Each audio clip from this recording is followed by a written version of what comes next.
Good evening and welcome to the Financial Week. I'm Andrew Laidley. Chief financial officers are worried about a new wave of the coronavirus. As people return to work, they are fearful that another round could plunge Jamaica into a deeper economic downturn. This was revealed in a global survey done by PricewaterhouseCoopers, which included 44 Caribbean CFOs. People are going back to their workplaces, but as they do, the fear of the coronavirus looms, and chief financial officers are worried that if the number of confirmed cases increase rapidly, the recovery for businesses will be steep. It's like you're building a plane as you're flying it. You understand? There's no playbook, and there are no guarantees, and there are no certainties. So while the CFOs are saying that they are confident of dealing with it in terms of people coming to work, some of it is outside of your control. Because even if you are in your workplace, deal with it properly. If your suppliers, if your customers are not dealing with it well, if in our tourism industry, the tourists stop come, we're going to have a problem.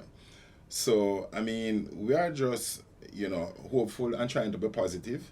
Some companies have started to rebound, but the CFOs are worried that a second wave of COVID-19 could have lasting effects on their workers' resilience. People are kind of getting back a little confidence and getting back out there. And if you get another pushback the third time or the second time, they are going to be more wary of going out.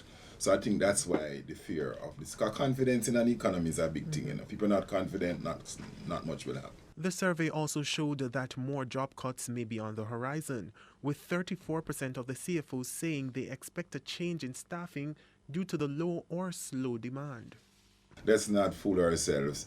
People are in business to make money and take care of their stakeholders, including their employees, and they're going to do what they think is best. And as CFOs grapple with the possibility of another round of restrictions, 52% of them accept a greater emphasis on digital technology is the way of the future. I don't think we'll ever go back to pre-COVID times, and people just have to understand that it's a digital world going forward, because that's one of the things that has come out. Everybody now focusing on digital.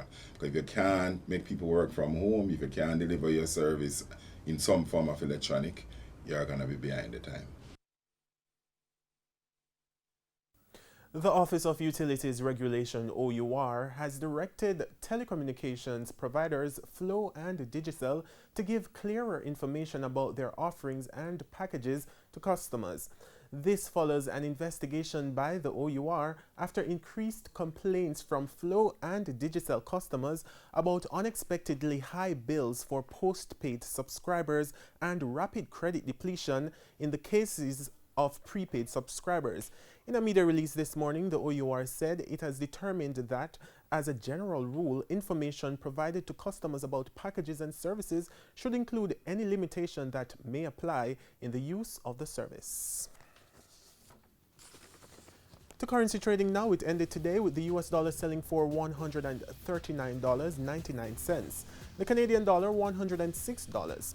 The pound is going for $177.52, while the euro closed at $159.18.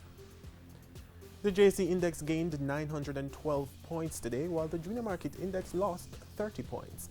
Among the winners were Mayberry Jamaican Equities, Pulse Investments, 1834 Investments, Fosrich, and QWI Investments.